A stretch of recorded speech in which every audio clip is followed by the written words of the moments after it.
At the end of the day, in my declining hours, I want to look in the mirror and see somebody who cared and tried to do all he could to try to save nature as I know it and as I love it.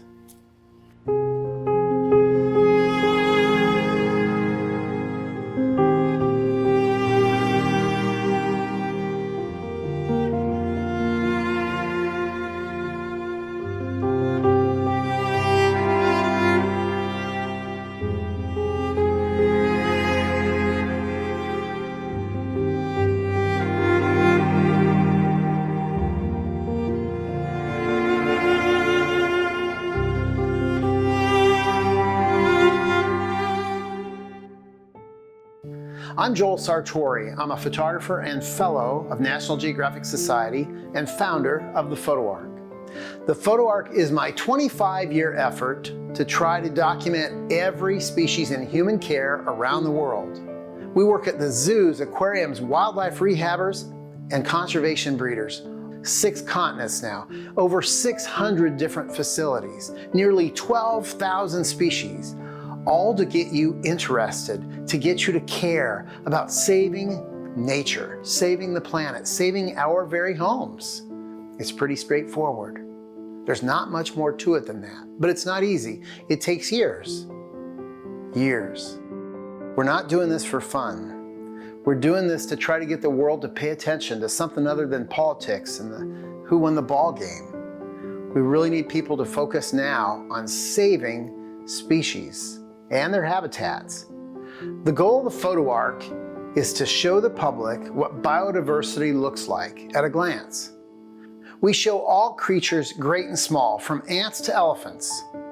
By using black and white backgrounds, there's no distractions and no size comparisons. So the tiger, he's no more important than a tiger beetle. And minnows, they're every bit as important as a polar bear. We can look them directly in the eye, all animals, whether they're sparrows or toads or newts, and we can see that there's beauty and intelligence there and that they're so worth saving. Let me read to you how many of each we have so far. 913 amphibians, 2,637 birds, 1,498 fish, 3,717 invertebrates, 1,248 mammals, 1,718 reptiles. Sounds like a lot of work, doesn't it? Because it is. For 17 or 18 years, I was an assignment photographer for National Geographic magazine. I photographed more than 30 stories around the world. But they kind of come and go, don't they? Next month's magazine pushes the last story aside. Throughout my career for National Geographic, I've seen one place after another that's going to be lost to human activity, like logging and mining. And many of the species that live in these places, they're going to vanish without us ever even meeting them. There have been a handful of species just in these past 15 years that have gone extinct, like the Chucky Mad Tom, and the arboreal tree frog, the Rab's fringed limb tree frog, and the Columbia Basin pygmy rabbit. All these animals we think are completely gone now, so there's no bringing them back. But we never want to forget them. It's not just small animals that are disappearing, it's the large ones too. Take the northern white rhino. This is an animal I photographed at Tver Krylave Zoo in the Czech Republic. She was number 5. 5 left. Today there's only 2, a mother and daughter, in a pen in Kenya. Dooming half of all other species to extinction by the turn of the next century, which is predicted to happen, is not going to be good for us. It's going to be catastrophic for humanity. Many times I feel like a guy that's standing in front of a bridge that's out and I'm waving my arms and nobody's paying attention. But I'm telling you, we have to have pollinating insects to bring us fruits and vegetables. We have to have healthy oceans to provide us the food we eat. We have to have water flowing in the rivers that's clean enough to drink. It is really at our own peril that we ignore all these other species.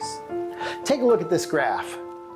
This is the mammalian biomass on the face of the earth, all the mammals. Here's the humans. Here are the animals we eat. And here, in this small sliver, are all the wild mammals left on the planet. Now you can see why I'm so fired up about all this, right? So when you're looking at all these pictures, hopefully you're asking yourself, do I care? And what does this animal need to survive? I think that most human beings are good and that they do care. They just don't know what the problems are. When they fall in love with that monkey or that fish, hopefully they come on board, they read about it, and they learn what they can do to save the animal. That's the whole thing. We don't want this just to become the world's largest obituary, documenting all these species that vanish on our watch. Instead, we want all these species to come together and pull people into the tent of conservation and get them to care. While there's still time, there is still so much worth saving.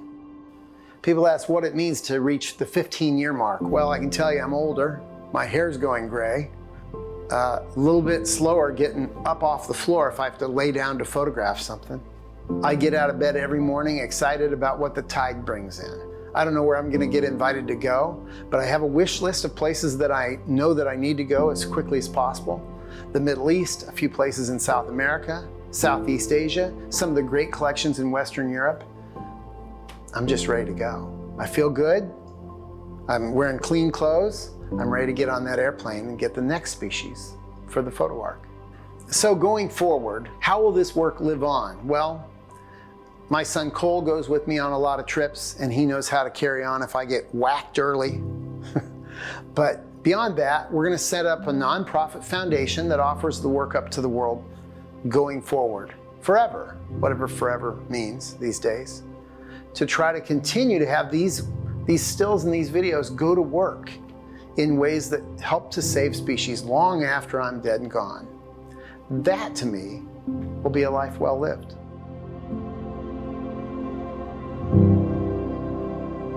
Thank you.